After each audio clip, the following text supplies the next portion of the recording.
孙强叩见大人。孙强，你为何要抢人财物，还不从实招来？回大人，小人家中有高龄寡母，没钱奉养，所以才出此下策。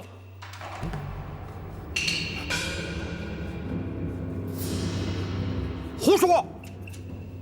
你既然人在军中，就有军中的粮饷，又怎么会没钱呢？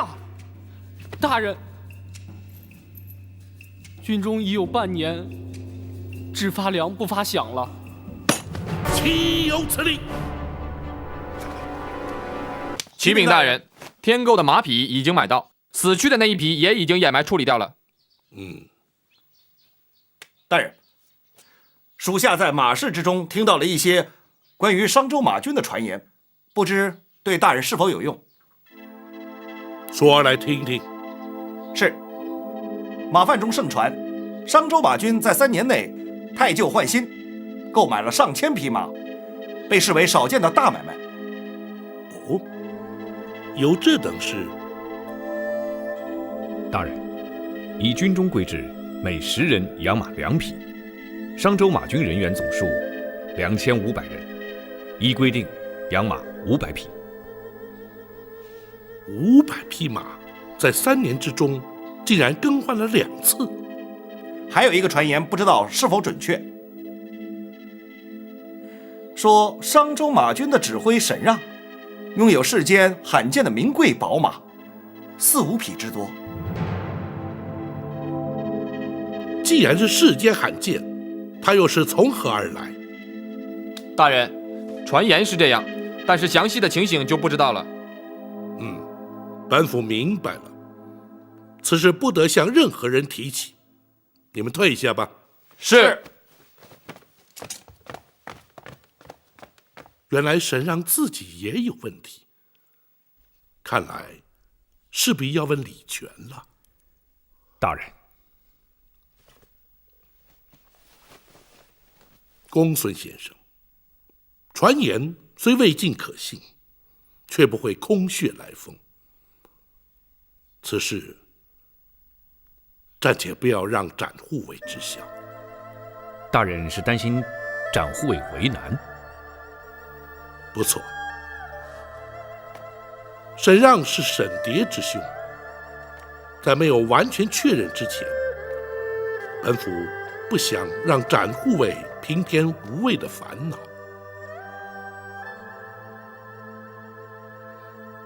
你们可曾去过沈指挥的马场？那是他的私人马场，一般不准人进去。不过我们兄弟2人倒是经常去。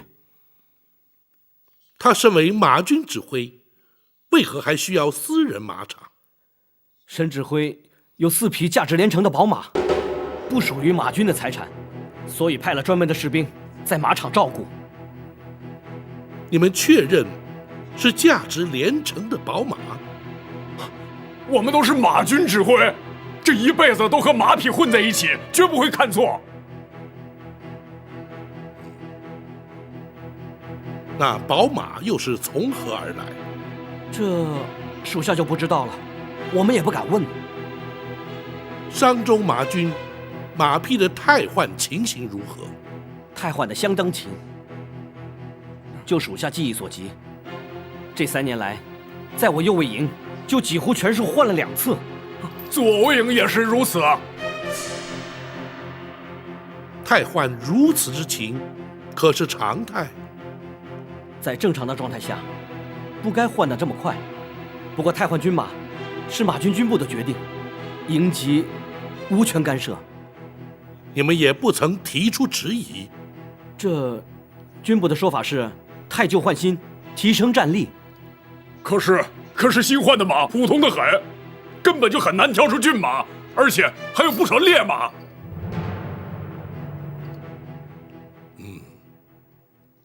本府若要有事，会再来询问你们。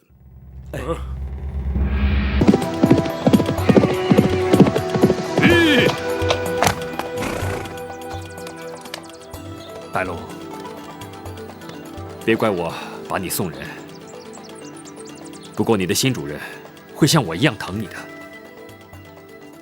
你不必担心。将军，白龙是将军拥有的第一匹宝马，又是将军最疼爱的一匹马，你怎么能舍得送给展昭呢？我一生中，除了这些宝马之外，小蝶是唯一让我挂心的。展昭救了他的命，又让他有了归宿。别说是一匹白龙了，就算让我付出再多，你也值得。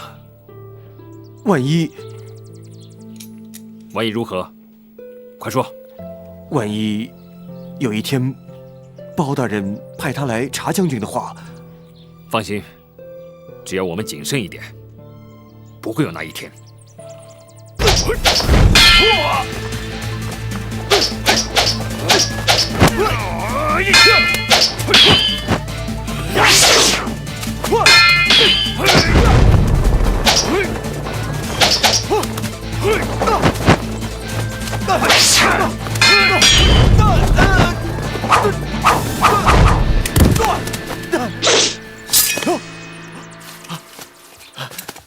将军武功盖世，无忌难以匹敌。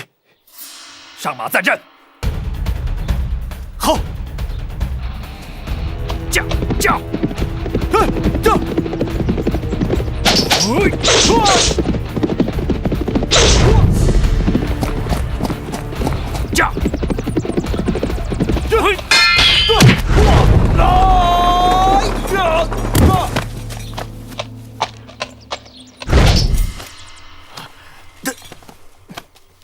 将军，我本想借探望小蝶，随时前往驿馆观察动静。如今小蝶已经回府，你要多加留心打探，知道吗？是，无忌会随时留意的。驾！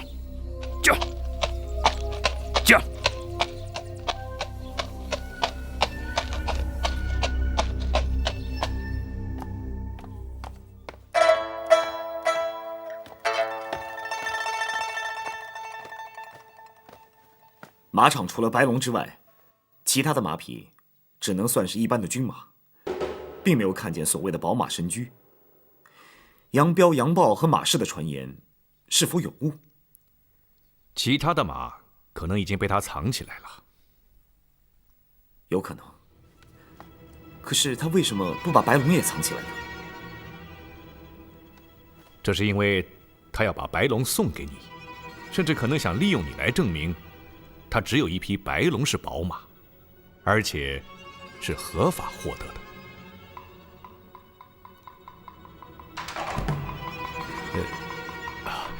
展护卫，公孙先生不必避讳，否则无法言上案情了。公孙先生的确多虑了，本府确信，沈让即使涉案，也不会以沈姑娘的终身大事做文章，两者应无关联。是，学生失言了。不过那毕竟是沈让的说辞，我们还是必须证实才行。究竟送白龙的那位王爷是谁？是否真是那位王爷所送，都需要查明。大人，属下去问他。不行，只要一问，就会让他有所警惕。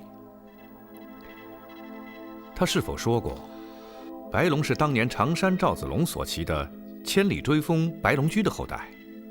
不错，沈让的确这么说过。既然如此，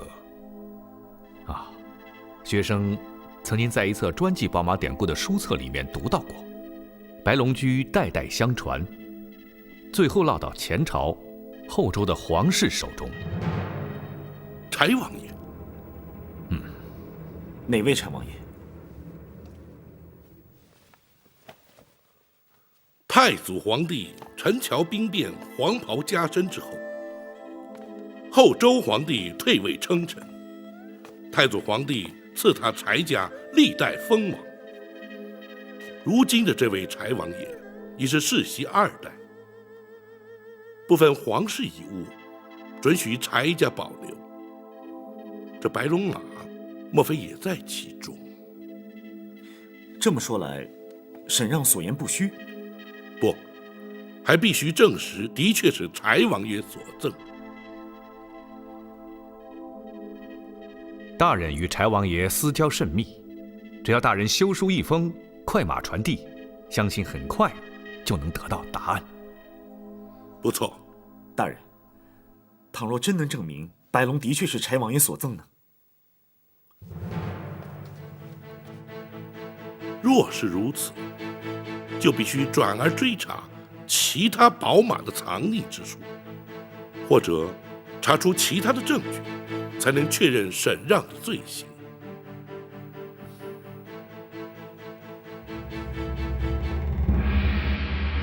不可能啊！包大人，那些宝马的确在马场里。然而，据本府所知，马场之中除却一匹白龙之外，其余皆是普通军马。包大人，我们去过马场好多回啊，不会看错的。是沈指挥，一定是沈指挥把马藏起来了。哦，那么他又会藏到何处？这属下就不知道了。不过，沈指挥这人一向爱马如狂，这些马一定还在商州境内，他绝对舍不得送走。偌大一个商州，又如何寻找？包大人，有个人他一定知道。你说说是何人？武进，沈指挥最信任他，什么事儿都交给他去办。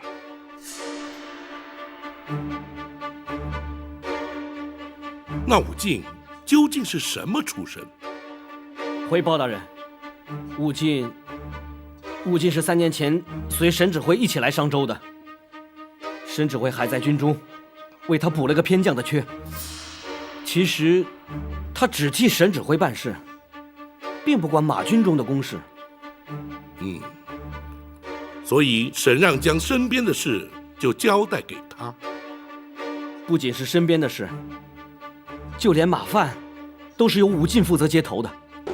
哦，那武进又怎会与马贩有所往来？听说武进原本是个马贼，打劫用的马匹需要替补，都是由那些马贩替他找回来的。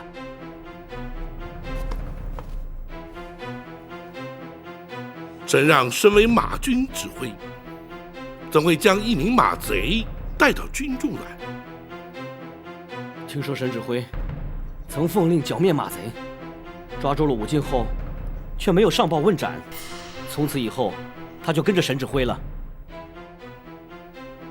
此事想必他们不会对外演讲，你又怎会知晓？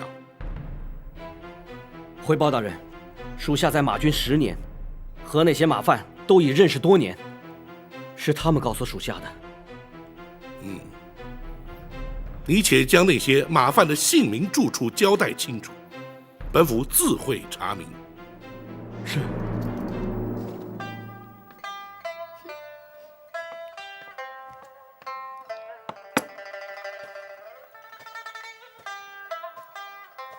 小姐，是展公子来了吗？小姐，我们上午才回来，展公子怎么会这么快就来呢？唉，原来小姐真的会变成这个样子啊！我变成什么样子啊？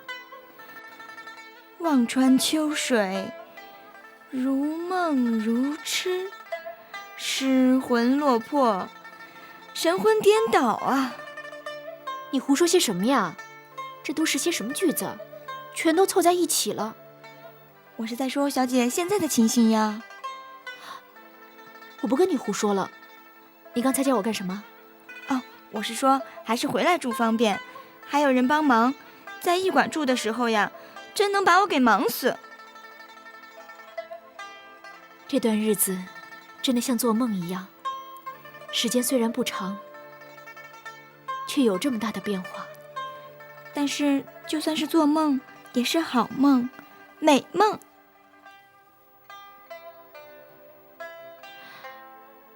真怕梦会醒过来，一切都又变了样。不会的，小姐，老天爷才不会对你这么残忍呢。但愿如此吧。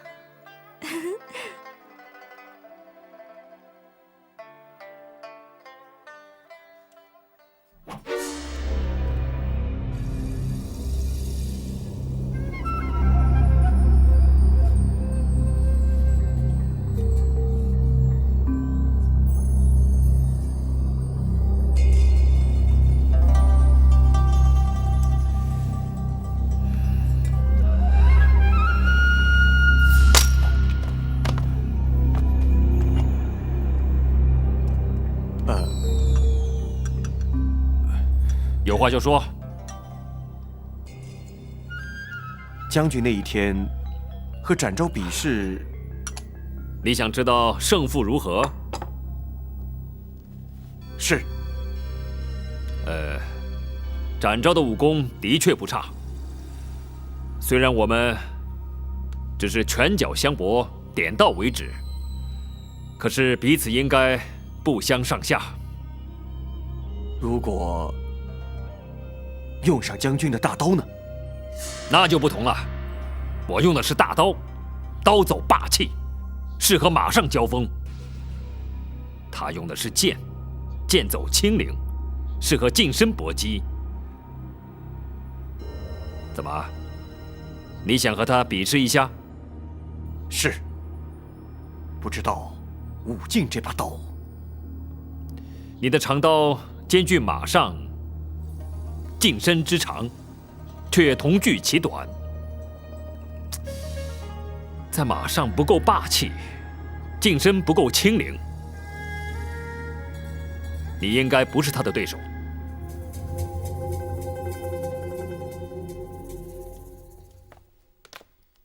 大人，武进既然参与审让诸多事务，何不由他身上着手？或许可以得到我们所需要的证据。不，他有一名马贼，专为追随沈让，二人之间必有外人所不知的关系。只怕非但追查不出，反而会打草惊蛇。还是等收到柴王爷的回函再说吧。大人，张龙赵虎传递大人信函，大约何时可以回返？柴王爷府邸在青州，距此地大约200多里地。这一去一回，明日此时应该可以回来。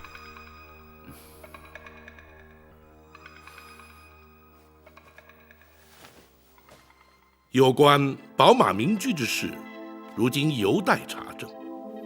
在此之前，可以将马军账册调出查看，借此可以查出，在汰换军马之时，沈让是否从中谋取不法利益。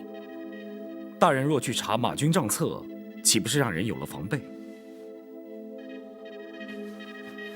公孙先生素有过目不忘之能，倘若只在当场查阅而不带回驿馆，想必不致起人疑窦。公孙先生，学生在。叫李全通知沈让，明日前往州衙与本府见面。是。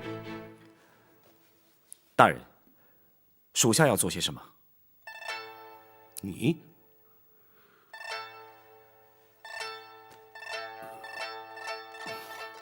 你还是去看看沈姑娘吧。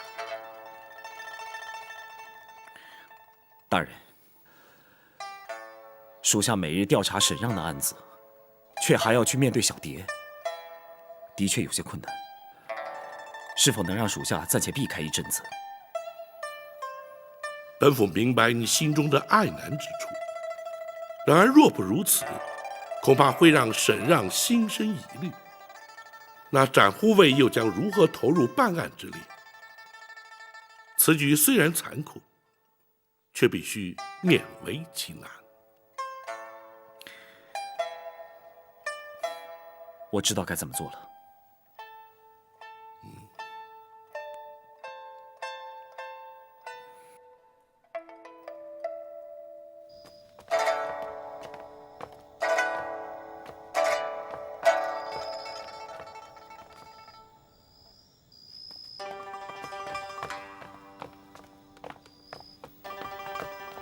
展护卫，申指挥，包大人已令李全礼大人通知我前往州衙，你又何必再跑一趟？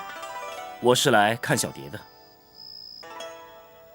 待会儿我想去马场看看白龙，还请武进帮忙带路。那是当然。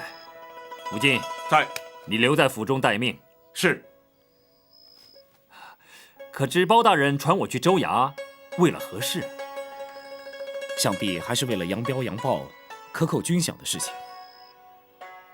说来惭愧，律下不严，却让包大人费心。沈指挥虽有疏忽之错，但毕竟犯错的是扬标和扬报，相信包大人只会对沈指挥略施薄惩而已。那么，孙强的命案又查得如何了？依包大人推测，应是扬标扬报所指使。只是案情的内容，请恕在下不能多谈。那当然，是我多此一问了。来人，带展护卫去见小姐。是。啊，请。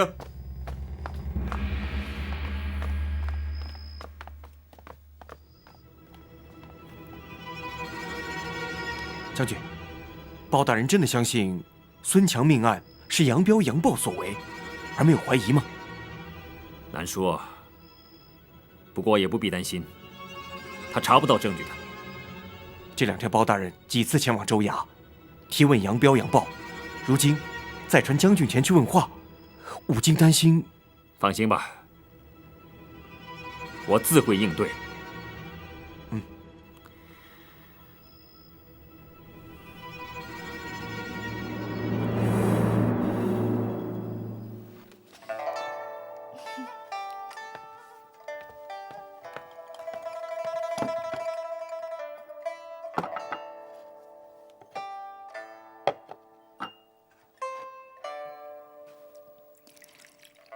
展公子，请用茶。谢谢。小姐，我去加点热水。您和展公子也可以说说贴心话。这丫头，去吧。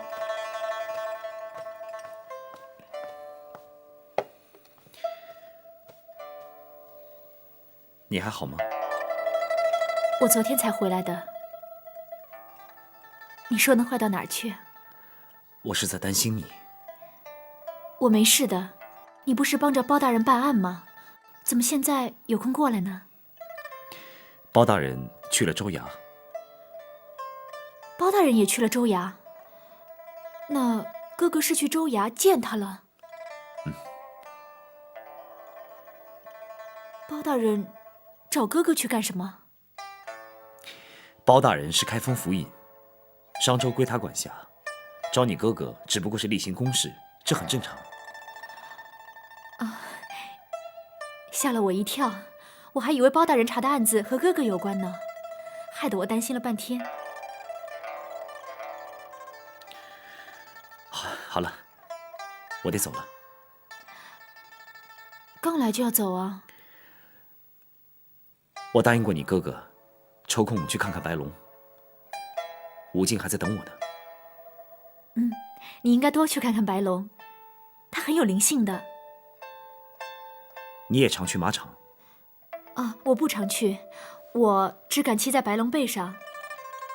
他好像认识我一样，每一次步子走得特别稳。好了，让武进等太久不好。啊，你虽然会武功，不过骑马要小心呢。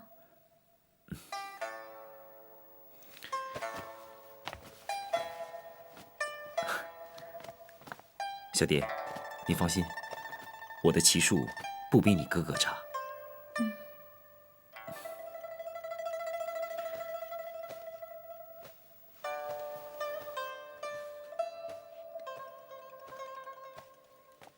哎，小姐，展公子怎么走了呀？他去看白龙了。哦，我知道了，原来新姑爷呀去检查嫁妆去了。这臭丫头！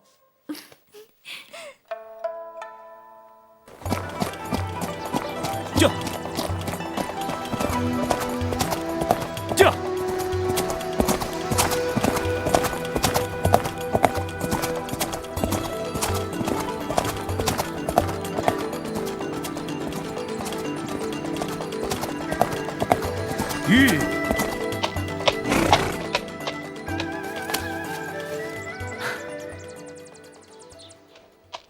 的确是匹好马。这是将军最爱的一匹。那其他的呢？将军爱马，每一匹都是他的珍宝。这些都是好马，可是比起白龙，就差多了。宝马良驹，岂可多得？哼，不错，能遇上一匹已经难能可贵了。听将军说，你的武功很高。那是沈指挥抬举我了。哼，将军的武功也很高，我曾经是他的手下败将。是吗？听将军说，你和他打成平手。那只不过是过过拳脚，点到为止。如果用兵器呢？没有交过手，很难定论。将军用的是长兵器大刀，如果在马上，你一定不是他的对手。我跟沈指挥恐怕没有机会用兵器较量。张护卫，我想和你较量一下兵器。哼，我今天是去看你家小姐的，我没有带兵器。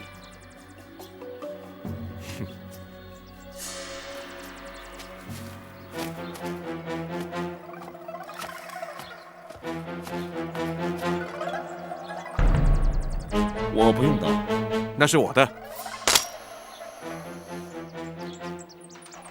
我不想和你比，只是切磋印证武功而已。你认为我不配和你比试武功？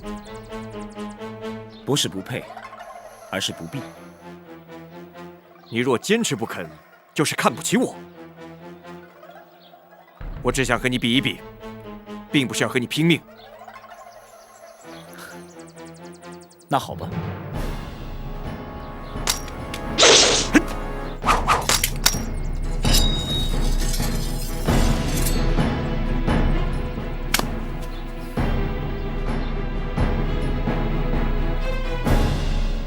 末将参见包大人。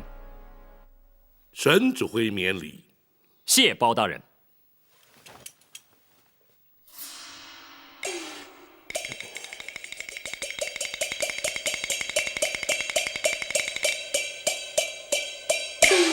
沈指挥可知，本府传你前来，所为何事？末将不知。杨彪、杨豹涉及孙强命案之事尚未结案，如今其所提出的军饷账册，经本府查明，竟是假造。竟有此事？末将失察，请包大人降罪。待全案终结之后，本府自会将你督下不严之罪一并裁处。是，末将静候惩处。本府执掌开封，商州隶属开封管辖，本府职责所在，不能不追根究底。那杨彪、杨豹竟能假造饷册，其他各营又怎能不查？是，末将立刻将各营饷册送往驿馆，请包大人查阅。不仅是饷册，举凡兵籍名册、往来文书，一概要查，也免得还有其他弊病。可是数量繁多，送往驿馆恐有不便，请包大人明鉴。不必送来，公孙先生自会带本府前往各营查看。是，末将全力配合。马军何处军营据此追进？回包大人，是左卫营。左卫营已有严重失误，不是要查，而是要办。待杨豹结案之时，一并处理。是。其次便是马军军部。沈指挥亲自掌理的马军军部，还需要查吗？末将自问并无疏失，坦然受检。好，就从你马军军部查起。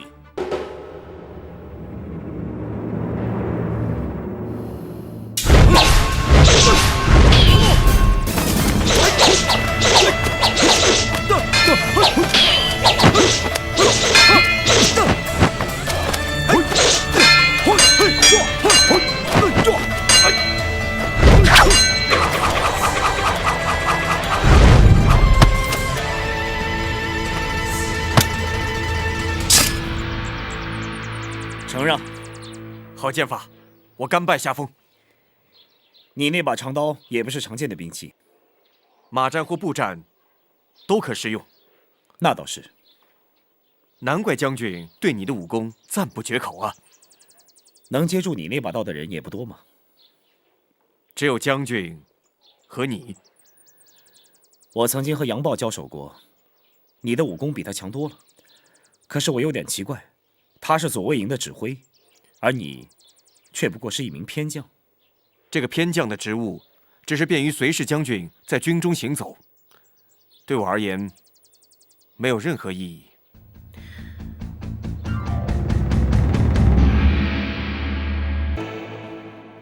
大人，学生已将商州马军历年来购军马的账目誊录在册，请大人过目。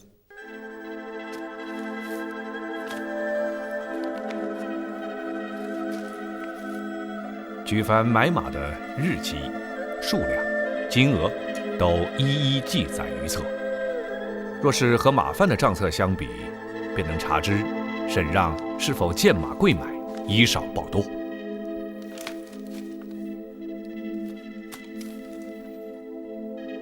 如今马价如何？一般军马市值30贯，较差的马匹20余贯就可买到。若是骏马良驹，卖价可到上百贯，其间的价差颇大。在马军账册上所列的买价又如何？回大人，沈让3年来汰换上千马匹，学生特别留意，发现买价几乎都在80、90贯上下。哦，换言之，他若果真以贱报贵，每匹马当有60、70贯价差。是，总数应该是在6、7万贯。当下米价每担约1贯左右，价差足够买米6、7万担。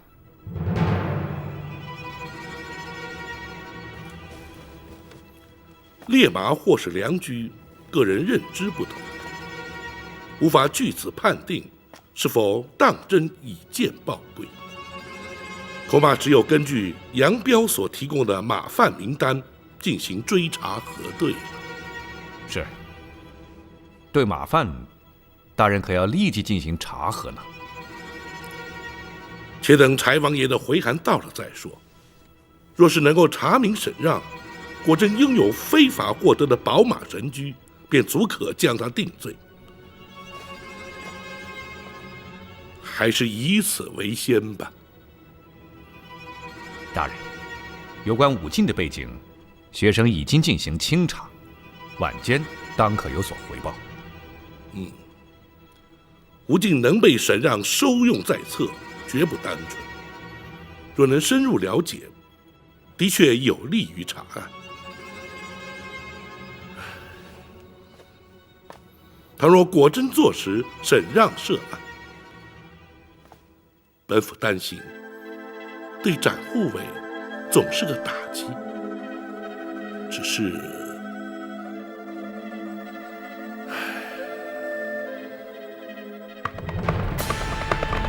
驾驾驾驾驾驾！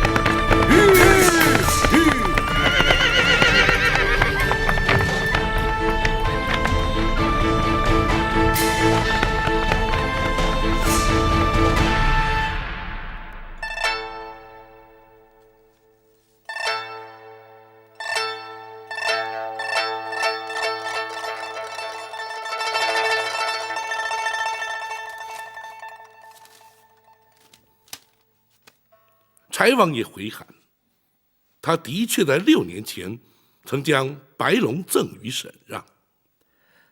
大人，如今证明白龙是柴王爷所赠，那沈让拥有宝马神驹之说，是否可以不攻自破？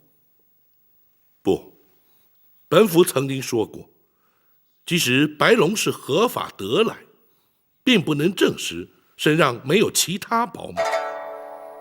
只是如今必须另起炉灶，追查是否真有其他宝马，若有，又藏匿于何处。那必须从武进身上查起。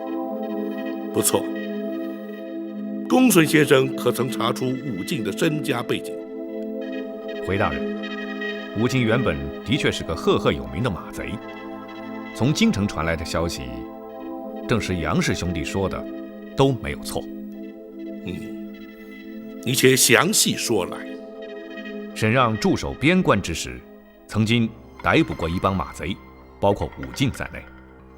可是依据刑部的案卷记载，当时与他同伙的马贼均已依法斩首，却独漏武进。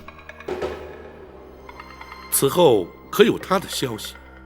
没有，此人从此凭空消失。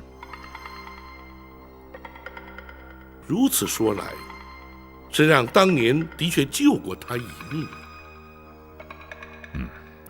这便是他追随沈让，而且对他唯命是从的原因。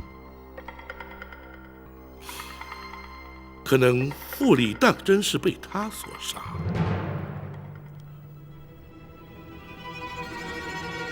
战护卫说，今日在马场跟武进比试过。他非要跟我比试不可，而且他的武功也不差。当初傅立是一剑毙命，那武进，他用的是刀。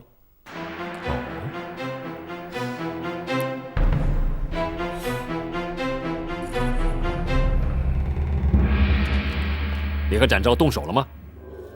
武进是替将军试他的剑，结果呢？我败了。以他的武功来说，你败得不冤。如果有一天将军要和他交手的话，不会有这一天的。你忘了，他是我未来的妹婿。是。不过还是要提醒将军，他的剑法太快，将军只能和他马战。哦，你是说在马下我不是他的对手？武进只是实话实说。南侠展昭当然不是浪得虚名，可我却不相信，我的那把大刀真不如他。将军，你放心，我相信我和他不会兵刃相见。如果真有这么一天，我会记住你的话。多谢将军。你替我试剑，应该是我谢你嘛。将军对武进恩同再造，武进为将军做任何事情都无怨无悔。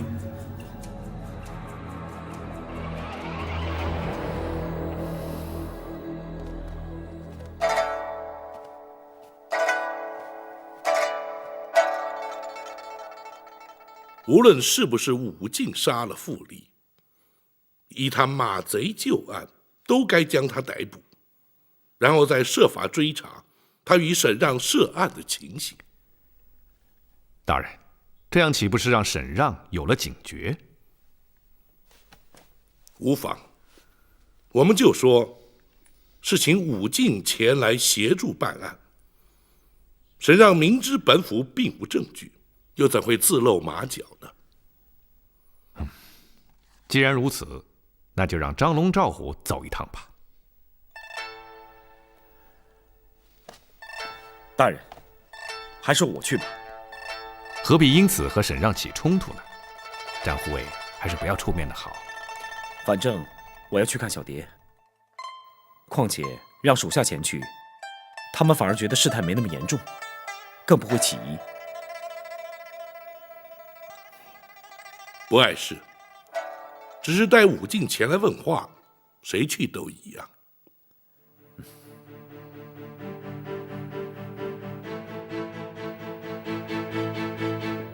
包大人要传武进去问话？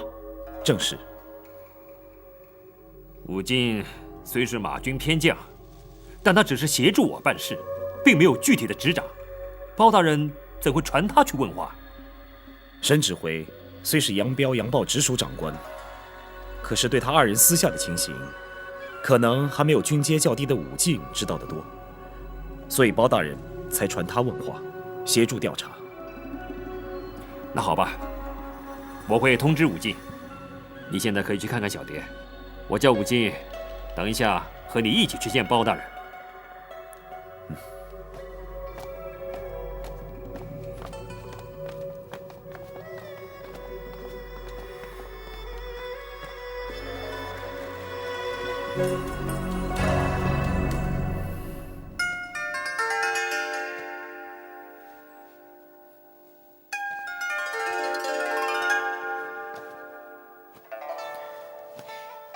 你怎么一大早就过来了？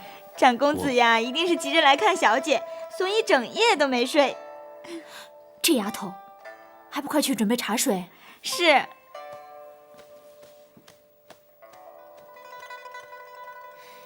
今天又找到什么理由不去办案？我今天就是来办案的。办案怎么办到我家里来了？包大人要传武进问话。武进？你办的案子和武进有关？如果牵扯到武进，就一定和哥哥有关，是不是？你说啊。小蝶，你先别急。包大人办的这件案子，需要武进去协助调查。你哥哥也知道这件事情，他还帮我去通知武进呢。把我给吓死了，我还以为……别胡思乱想了啊！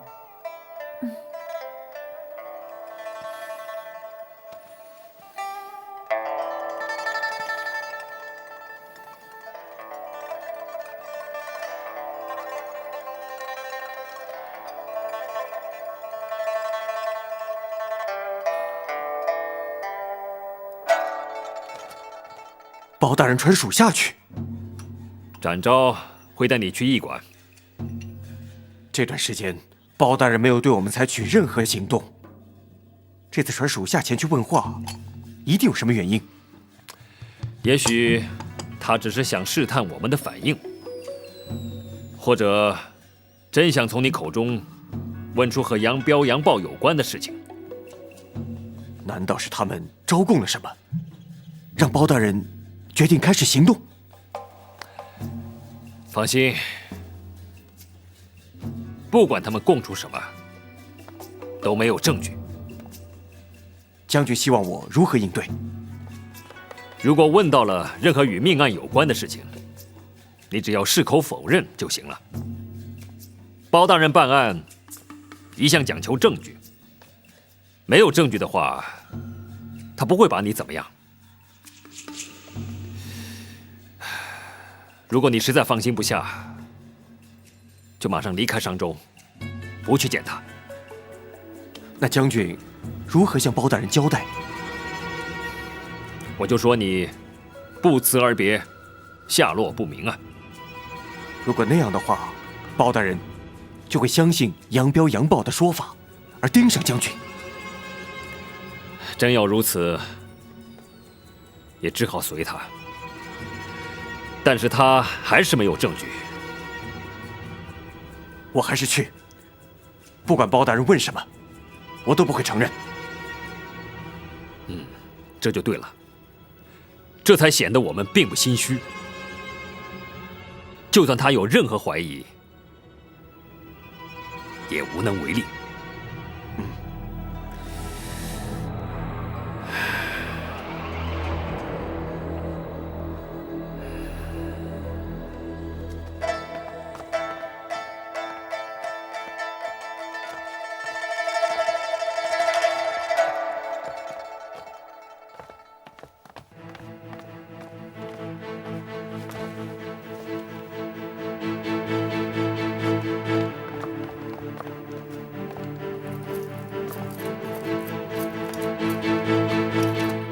属下武进参见包大人。起来说话。谢包大人。武进，你可知本府为何要传你前来？听展护卫说，包大人传属下前来，是为了询问有关杨彪、杨豹之事。不错，除此之外，本府还有一件事要询问于你。是，包大人请问。5年前，在河北东路与契丹交界边关，有一伙打家劫舍的马贼被擒，一干马贼均被依法斩首，唯独马贼首领却凭空消失，从此未再出现。此事你可知晓？属下从未听过，不知包大人因何要提此事，又为何要询问属下？很简单，那马贼的首领也叫做武进，而当时领兵抓贼的正是如今的商州马军指挥沈让。当年你虽然逃过一劫，没有被依法斩首，但沈让却不能将你销案。即使事隔5年，你依然难逃罪责。此事想必沈让心知肚明，只要本府将他传来一问便知。不知你意下如何？不必传唤将军了。怎么？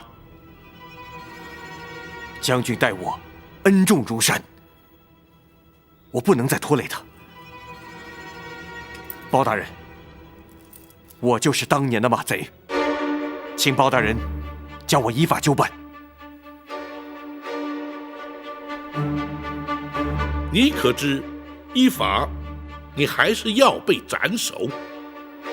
我知道，这5年，算是我多活的。既然如此，你可还愿意回答本府问话？包大人，请问。据杨彪、杨豹向本府供称，沈让私人马场之中藏有多匹名贵宝马，可有此事？将军只有1匹宝马白龙，而且已经送给长公子作为嫁妆。长护卫应该十分清楚啊。然而他们却说，是你将那些宝马藏匿起来。他们是信口喷雾，将军没有什么宝马，又如何藏匿？请包大人明察。不仅如此，他们还供称，你亲口承认狱卒傅立乃是被你所杀，你又作何辩解？傅立与我无冤无仇，我因何杀他？若是沈让授意，自然你会唯命是从。傅立被杀是死在剑下，可我用的却是刀。你怎么知道他死在剑下？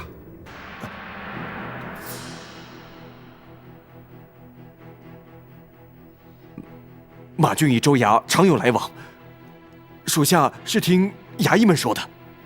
就因为傅立是死于剑下，所以人不是你杀的？不错。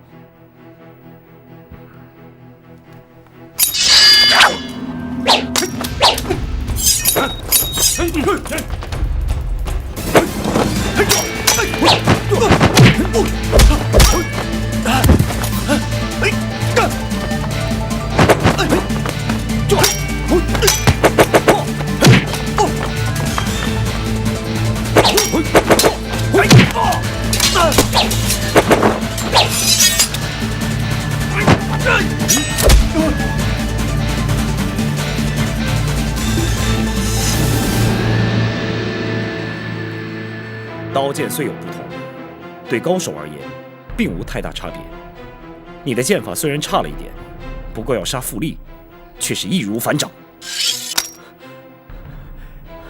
就算我能用剑，也不能证明傅立就是我杀的。他若不是你杀的，难道是沈让亲自动手不成？将军没有杀他，你又如何知晓？哼！杨彪、杨豹指证历历，沈让难脱罪嫌。你既然不肯承认，本府就将沈让押入大牢，严加审讯。1日查不出，就关他1日；1月查不出，就关他1月； 1年查不出就关他1年。本府就不信，不能查个水落石出。王城马汉灯笼照虎，在。传沈让。是。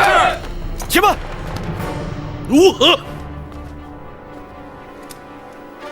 将军他确实与此案无关，我不能让将军为我犯下的罪行蒙受不白之冤。我认罪就是。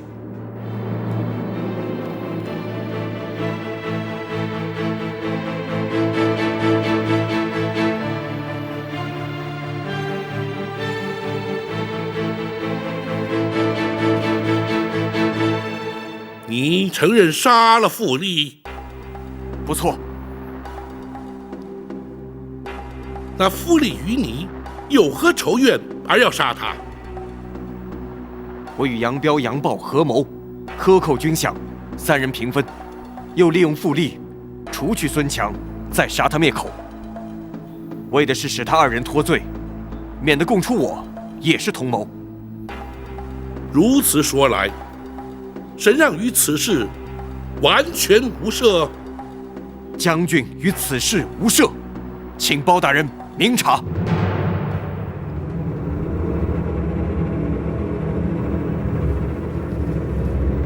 进去，坐下。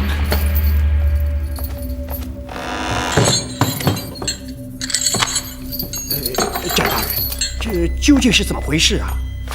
武进亲口向包大人承认，傅立是他杀的。啊？什么？是他？这是？包大人交代，必须将他单独关押，严加看守。是，这监大牢只关他一个，没有别人。杀人重犯若是逃脱，李大人必定是难脱罪责。当然，下官一定会派州衙里最得力的人手负责门禁。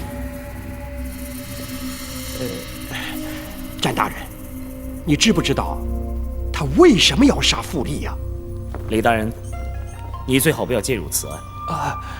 包大人再三交代，不得提问武进，不准任何人探监。是，下官明白。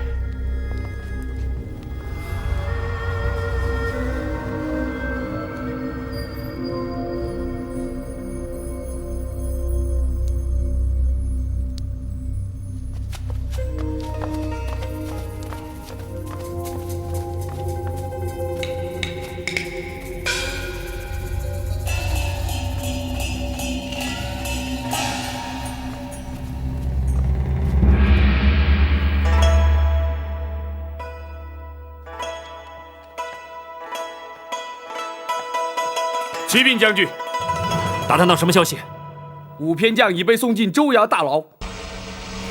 什么？是谁送去的？是展昭。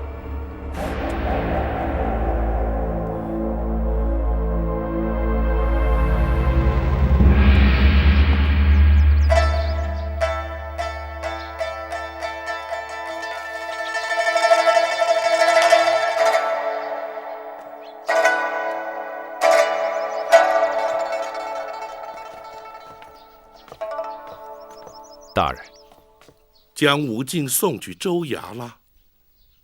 是，展护卫亲自带着张龙、赵虎押送去的。那武进虽是马贼出身，却对那沈让如此忠心耿耿。大人，那武进对沈让不过是一片愚忠罢了。然而本府却利用他这愚忠，逼他认罪呀。大人，若非如此，孙强和傅立的命案就难以侦破。大人也是情非得已呀。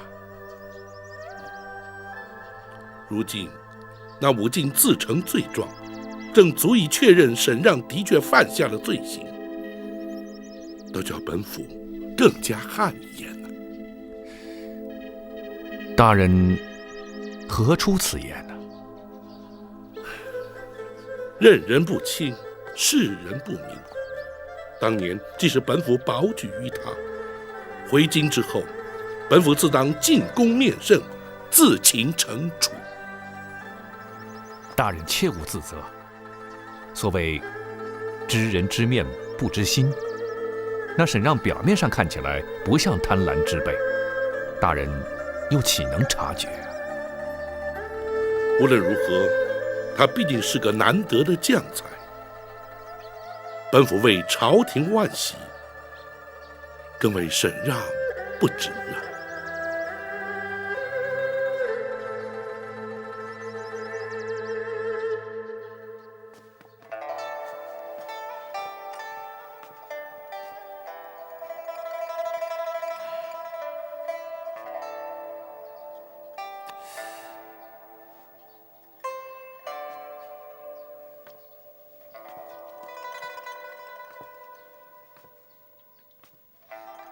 哥，小蝶，哎，你怎么一个人出来了？绿珠呢？绿珠这一阵子可累坏了，趴在桌子上就睡着了，我不想吵醒她。你的身体啊还没完全康复，一定要多休息嘛。我这2天一直在休息，所以想出来走走。对了，哥，武进他还没有回来吗？还没有。听展昭说，包大人找他去问话，需要问这么久啊？谁知道呢？也许真要这么久，也许……小蝶啊，如果包大人要查的案子，武进也牵扯在内，那就不只是问话这么简单。那难道武进他犯了法？不，我只是猜想，应该和他无关。哦，那就好。小蝶啊，如果武进真的涉案的话，你会帮他吗？我帮他？我怎么帮得了他？展昭既然在替包大人办案，你会不会让他帮武进说情？如果武进他真的犯了法，我想我会很难过。可是我不会要展昭在包大人面前跟他说情。为什么呢？武进在我们这里照顾您那么多年了。哥，那是2回事。不管是谁犯了法，都该受到惩罚的。而且我相信展昭也不会同意帮忙。你怎么知道？虽然我和他在一起的时间不算长，可是我了解他，要不他也不会跟着包大人了。如果是我呢？你，哥啊，别急别急，先坐来。我只是想知道，在你心中，我这个做哥哥的究竟有多少分量？我不知道。不会的，你不会犯法，一定不会的。叫你别急嘛，那我不问了啊。不，既然你问了，我也该有个答案。那你的答案是什么？如果你真的犯了法，如果展昭又真的能帮上忙，我会去求他。这还差不多，否则我岂不是白疼你了吗？哥，你不会真的？当然不会，我怎么会有事呢？小姐，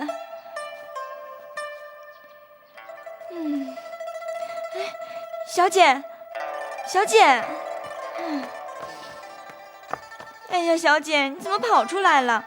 该吃药了。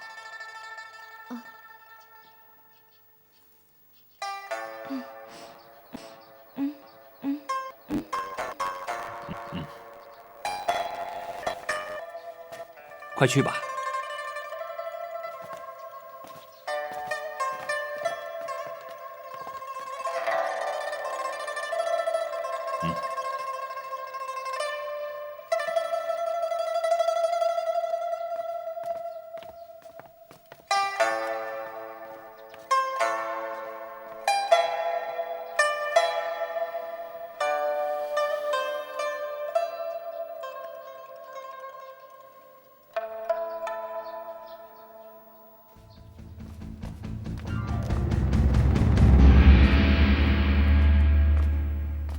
大人，武进已经关押在州衙大牢，我命李全将他以杀人重犯严加看管。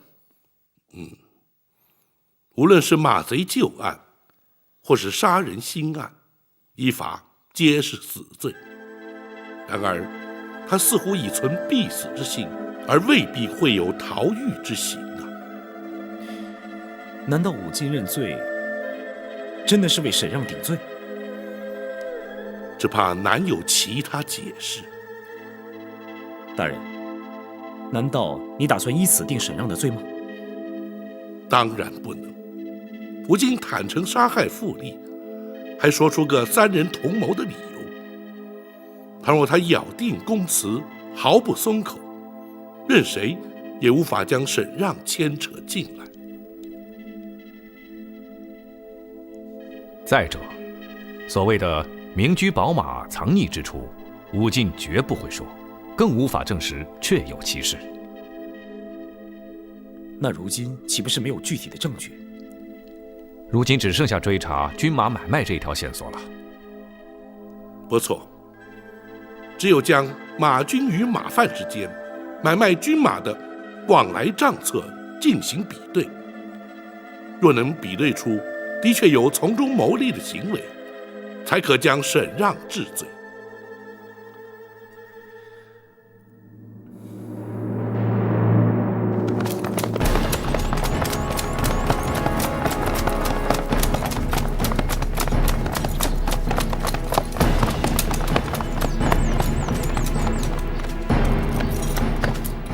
沈指挥，通报李大人，本座求见。是。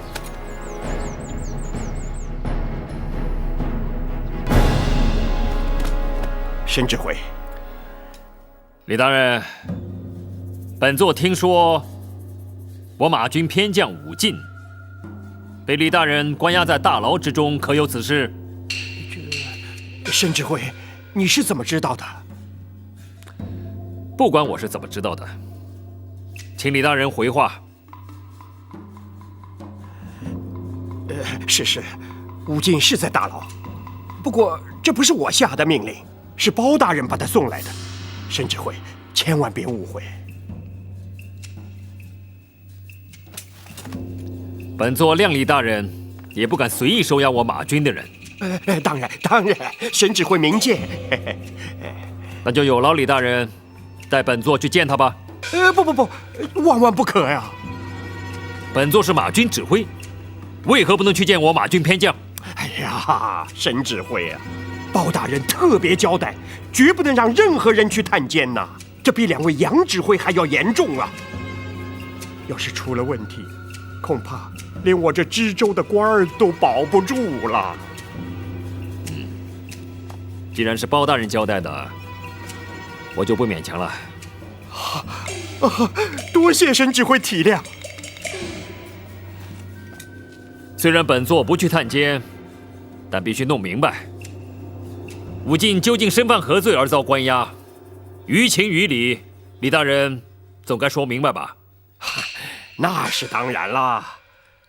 据本州所知，这武进是杀害傅立的凶手啊！什么？你此话当真？不，这话不是我说的。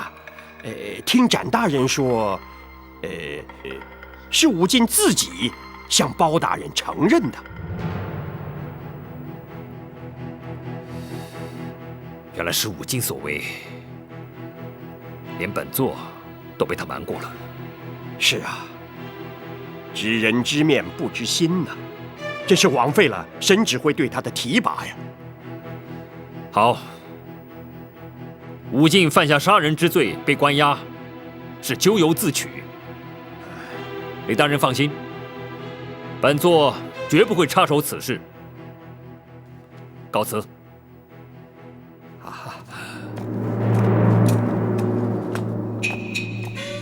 慢走。学生已从杨彪、杨豹兄弟身上取得常与马军买卖军马的马贩姓名与联络方式，从他们身上应该可以取得相关的账册。我们就由此处着手。张龙、赵虎，属下在。由你们2人负责将账册取回。是。等等，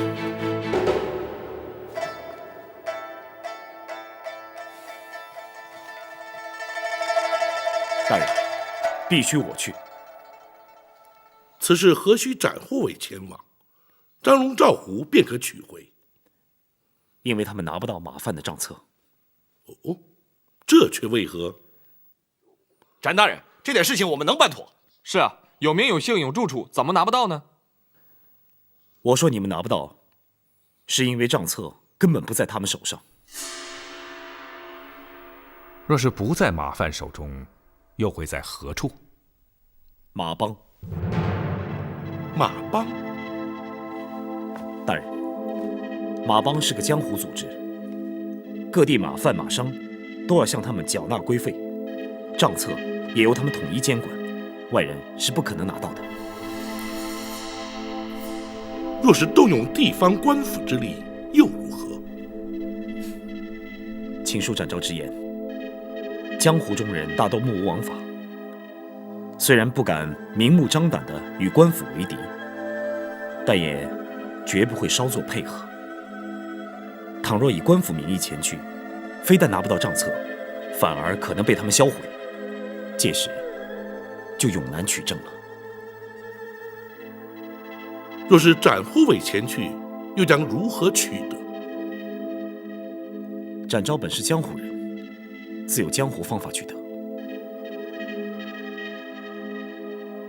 展护卫可知，若是由你去取账册，后果将会如何？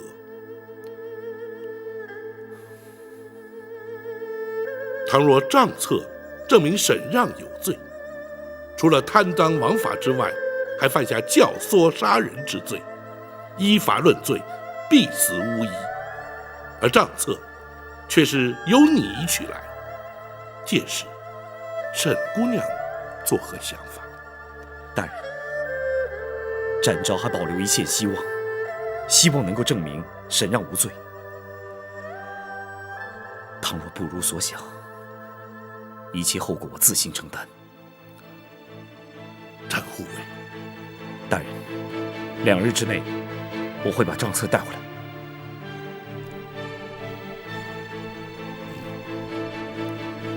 展护卫，马范的姓名及军马的买卖日期都在此。公孙先生，大人的安全，还请先生交代他们留意。那是当然。展护卫，不去看看沈姑娘？我既不能见她，更不能辞行。这件事情提不提都不合适。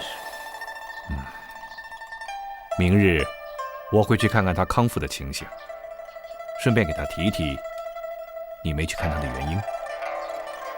公孙先生还是这样做比较好些。那就有劳了。告辞。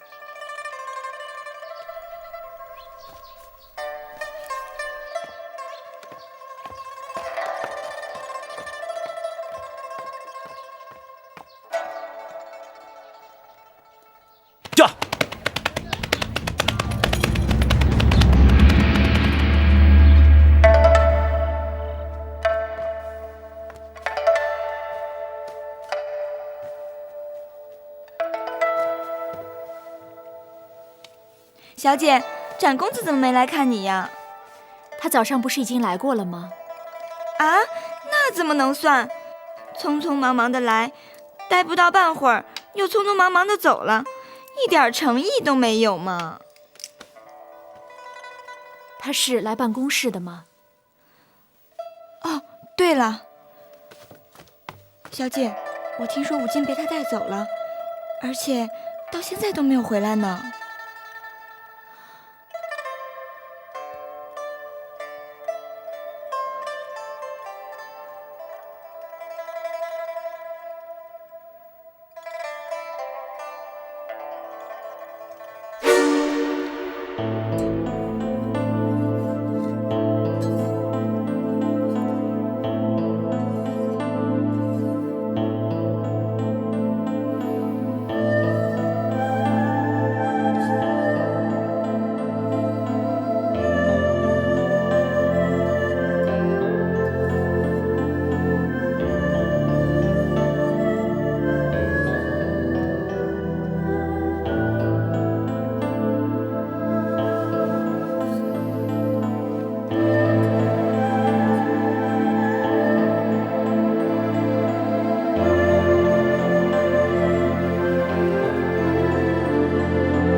大人，展护卫若是连夜赶路，而且一切顺利，当可在后日赶回来。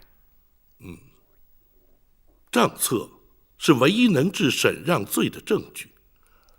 只是，大人，学生打算明日一早去看看沈姑娘，一则打算看看她康复的情形如何，再则，公孙先生是想替展护卫出城之事寻个托词。是。只是无论如何，他终究会明白实际的原因。大人，也罢，至少可以减少沈让的疑虑。既然要去，就尽可能与沈让见上一面。大人要学生和沈让见面？不错。武进被带来问话，如今却被关押在大牢之中，若不给个交代，岂不更让沈让起疑？对于武进之事，学生该如何说才好呢？照实说，倘若沈让知道武进为他顶罪，或许可以松懈他的警惕之心。驾！驾！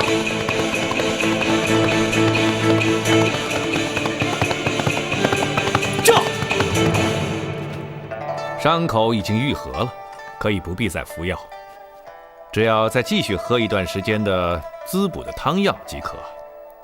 多谢公孙先生，先生请坐。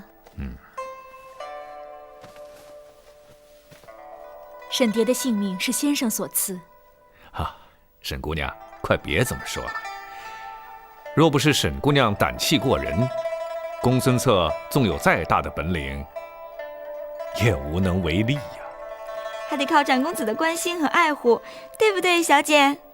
吕珠，在公孙先生面前不许瞎说。绿珠天真率性，说说无妨。哦，对了，展护卫今天不能来探视沈姑娘，特别要我转告一声。他在忙。不错，他出城替大人办案去了。包大人究竟在办什么案子呀？展公子从来都不肯说，神秘极了。绿珠，包大人的公事不可以问。的确是不问的好。办案之时，最忌讳的便是走漏消息。倘若展护卫不说，他也是情非得已，还请沈姑娘不要怪罪于他哦。我不会怪他，他能够帮上包大人是件好事。我只希望他在办案的时候可以多照顾自己一些。